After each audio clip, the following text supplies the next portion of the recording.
رحمۃ اللہ وبرکاتہ نحمده ونصلی علی رسولہ الکریم اما بعد۔ آج تراویح میں سورہ انعام کی مکمل تلاوت ہوئی، پارے 7 اور پارے 8 کا کچھ حصہ۔ پارے 7 کا جب ہم ترجمہ پڑھیں گے ایک بات صاف طور پہ ہمیں سمجھ میں آئے گی کہ پارے 7 میں ہر دوسری تیسری آیت میں اللہ توحید کی بات کر رہے ہیں۔ پارے 7 مکمل الحمدللہ توحید کی آیتوں سے بھرا ہوا ہے، شرک کی نفی، کفر کی نفی۔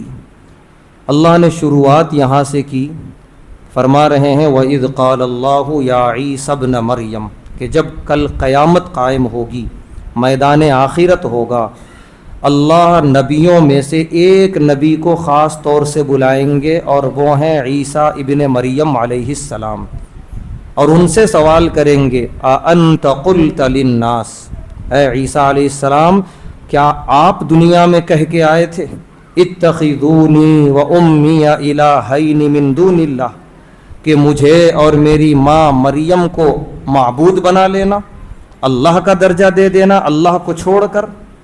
یہ سوال خاص طور سے عیسیٰ علیہ السلام سے، وجہ واضح ہے بالکل۔ اس وقت دنیا میں سب سے بڑی آبادی جس مذہب کی ہے وہ عیسائی مذہب ہے، سب سے زیادہ عیسائی مذہب کے ماننے والے ہیں، دوسرے نمبر پہ اسلام ہے، مسلمان۔ اور اتنی بڑی آبادی، اکثریتی آبادی عیسیٰ علیہ السلام کو خدا یا خدا کا بیٹا کہتی ہے، اور یہ آج سے نہیں چلتے آ رہا ہے، اور عیسیٰ علیہ السلام کے آنے تک چلے گا یہ سلسلہ۔ اتنا بڑا شرک، جبکہ عیسیٰ علیہ السلام شرک کو ختم کرنے کے لیے دنیا میں آئے تھے، اور انہی کے نام پہ اتنا بڑا شرک ہو رہا ہے، اور وہ ملک عیسیٰ کو خدا مان رہے ہیں جو ملک عقل پرست کہلاتے ہیں۔ پتہ بھی ہلا تو کیوں ہلا، اس کی تحقیق ہوتی ہے ان کے پاس، لیکن عقیدے کے میدان میں وہ اتنے کمزور ہیں کہ ایک اللہ کے بندے کو اللہ کا بیٹا کہہ رہے ہیں۔ اس کے لیے اللہ تعالیٰ عیسیٰ علیہ السلام کو پوری خلقت کے بیچ میں بلا کے سوال کریں گے، آپ کہہ کے آئے تھے مجھے اور میری ماں کو خدا ماننا؟ قال سبحانک، اللہ فوراً عیسیٰ علیہ السلام کہیں گے پروردگار آپ کی ذات پاک ہے، یہ کیسی بات، ما یکون لی ان اقول ما لیس لی بحق، جو بات کہنے کا کوئی حق ہی نہیں ہے مجھے، میں وہ بات کہہ کے کیوں آؤں گا؟ ان کنت قلتہ فقد علمت، اگر میں کہا ہوتا اے پروردگار آپ خوب جانتے، اور آپ خوب جانتے ہیں کہ میں نے نہیں کہا۔ اس کے بعد عیسیٰ علیہ السلام فریاد کریں گے ان تعذبہم فانہم عبادک، کہ اے پروردگار یہ جتنوں نے بھی مجھے خدا بنایا، اگر آپ سب کو عذاب دے دیں آپ کو حق ہے، آپ اللہ ہیں، وہ آپ کے بندے ہیں، انہوں نے شرک کیا، آپ بالکل عذاب دے سکتے ہیں۔ وَإِن تَغْفِرْ لَهُمْ فَإِنَّكَ أَنْتَ الْعَزِيزُ الْحَكِيمُ، اور اے پروردگار اگر آپ معاف کر دیں آپ کی خدائی میں کوئی فرق آنے والا نہیں ہے، آپ جتنے طاقتور مضبوط تھے اتنے ہی رہیں گے۔ یہاں پر ایک بات معلوم ہوئی کہ ایک نبی کو اپنی امت سے کتنا پیار ہوتا ہے، اتنا بڑا گناہ کیا ہے امت نے، شرک کیا ہے، پھر بھی ایک آپشن، ایک اختیار رکھ رہے ہیں اللہ کے سامنے عیسیٰ علیہ السلام کہ اگر معاف کر دیں آپ کوئی بات نہیں ہے۔ اللہ کی طرف سے جواب ہے قال اللہ ھذا یوم ینفع الصادقین صدقہم، اے عیسیٰ علیہ السلام جانتے ہیں یہ کون سا دن ہے؟ یہ آخرت کا دن ہے، یہاں جو سچے تھے اپنے ایمان اور عمل میں وہ سچائی کام آئے گی، جو غلط اور باطل تھے آج ان کا دن نہیں ہے، آج سفارش مت کیجیے ان کے لیے، رد کر دی جائے گی عیسیٰ علیہ السلام کی سفارش، واپس کر دی جائے گی کہ کوئی سفارش مت کیجیے، آج تو عذاب ہے ان کے لیے۔ یہاں سے اللہ نے آیتیں اتاری ہیں، اس کے بعد سورہ انعام میں پوری کی پوری شرک کے خلاف۔ پہلے یہ تمہید دیکھ لیجئے کہ اتنے بڑے نبی کی بات اللہ واپس کر دیں گے کہ نہیں سفارش مت کیجیے مشرکوں کے سلسلے میں، کوئی فائدہ نہیں ہے۔ اس کے بعد اللہ نے ایک پر ایک آیتیں اتاری ہیں۔ خلاصہ یہ ہے شرک پر کوئی سمجھوتا نہیں ہے اللہ کے پاس، خوب اچھی طرح یاد رکھ لیں، شرک پر کوئی سمجھوتا نہیں ہے۔ اللہ رحیم ہے، اللہ کریم ہے، بڑے سے بڑا گناہ اللہ کے دربار میں لے کے جائیں گے، اللہ کی رحم و کرم جوش میں آئی معاف کر دیں گے۔ شرک کے لیے کوئی معافی نہیں ہے، یہ ایک جگہ نہیں 10 جگہ اللہ نے قرآن میں فرما دیا۔ اس لیے ایک بار نہیں 1000 بار اپنے آپ کے بارے میں، اپنی نسلوں کے بارے میں روز نصیحت کرتے رہیں، شرک مت کرنا، جلا دیے جاؤ، پھینک دیے جاؤ، مار دیے جاؤ، فاقے سے جو ہے کھانے پینے کو نہ ملے، کچھ بھی ہو، شرک نہیں کرنا ہے، کچھ بھی ہو جائے شرک نہیں کرنا ہے۔ شرک کو اگر ہم نے بچا لیا تو 4 دن کی زندگی ہے، یوں بھی مرنا ہے ویسے بھی مرنا ہے، آخرت ہماری کامیاب رہے گی۔ شرک سے نہیں بچ سکے، ہو سکتا ہے دنیا کے 4 دن کا فائدہ ہوا، لیکن ہمیشہ ہمیشہ کی آخرت کی زندگی برباد ہو جائے گی۔ اللہ تبارک و تعالیٰ فرما رہے ہیں ان یمسسک اللہ بضر فلا کاشف لہ الا هو، انداز دیکھیے، آدمی وجد میں آ جائے۔ اللہ فرما رہے ہیں کہ میں بھیج رہا ہوں مصیبت، ہے کوئی دور کرنے والا؟ بتا دو، کوئی نہیں ہے۔ کدھر ہے سجدے کا؟ کیا ہو رہا ہے یہ دنیا کے اندر؟ لا حول ولا قوت الا باللہ۔ افسوس غیروں سے نہیں اپنوں سے ہوتا ہے۔ لا الہ الا اللہ کلمہ پڑھتے ہیں، 1000 دروں پہ سجدے کرتے ہیں، یہ کیسی مار پڑی ہوئی ہے تمہیں؟ کتنی بری بات ہے، کوئی نہیں ہے۔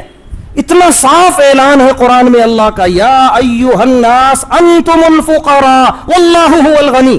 اے انسانوں، سب آگے اس کے اندر، انبیاء، رسول، یہاں تک کہ فرشتے وغیرہ سب اس کے اندر ہیں، سب تم محتاج ہو، فقیر ہو، بے بس ہو، لاچار ہو۔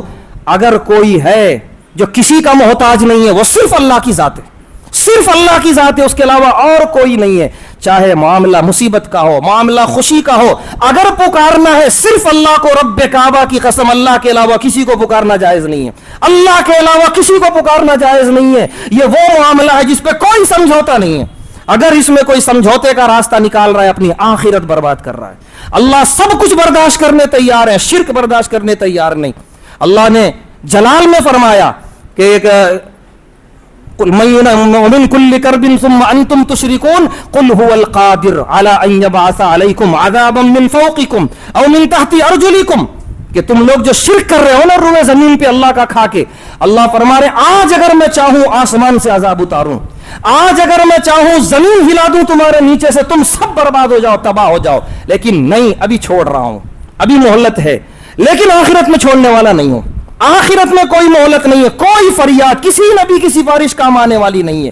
ہمارے نبی صلی اللہ علیہ وسلم جو شفاعت کریں گے، کان کھول کر سن لیں، ان کے لیے جو توحید بچا کر لے کے گئے تھے، جو شرک لے کر گئے، ان کے لیے کوئی سفارش نہیں ہے، کسی نبی کسی رسول کی، کہ فرشتوں کے سردار جبرائیل کی بھی شفاعت کام آنے والی نہیں ہے، جو شرک لے کے اللہ کے دربار میں پہنچیں گے۔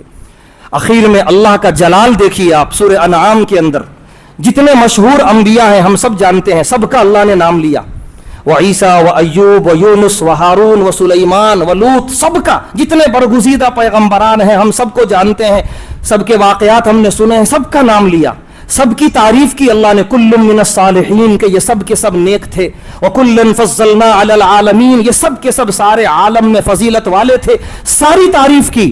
اس کے بعد اللہ نے فرمایا وَلَوْ أَشْرَكُوا، یہ بھی اگر شرک کر لیتے۔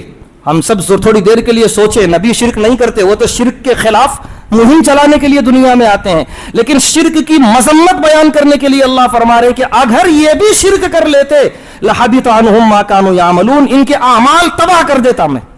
انبیاء کے بارے میں اللہ فرما رہے ہم اور آپ کدھر کے بھی نہیں انبیاء کے سامنے۔ جب اللہ اتنے ناراض ہے شرک کو لے کر، تو خدا کے لیے اس میں سنجیدہ ہونے کی ضرورت ہے۔ خود بھی اپنے آنے والی نسلوں کو سمجھا دو، یہ در یہ پیشانی اس رب العالمین کے سوا کسی کے سامنے نہیں جھکنا، اللہ نوبت ہی نہ لائے بالکل بھی۔ اقبال نے کیا خوب کہا ہے کہ وہ ایک سجدہ ہے جسے تو گرا سمجھتا ہے، 1000 سجدوں سے دیتا ہے تجھے نجات۔ جو اس رب العالمین کے در پہ جو سجدہ کرتا ہے، اللہ 1000 سجدوں سے بچاتا ہے، اور جو یہاں نہیں جھکتا، ایسی غلیظ جگہوں پہ اللہ جھکاتے ہیں کہ بس اللہ کی پناہ، ایسی بے عزتی، ایسی ذلت، ایسی رسوائی۔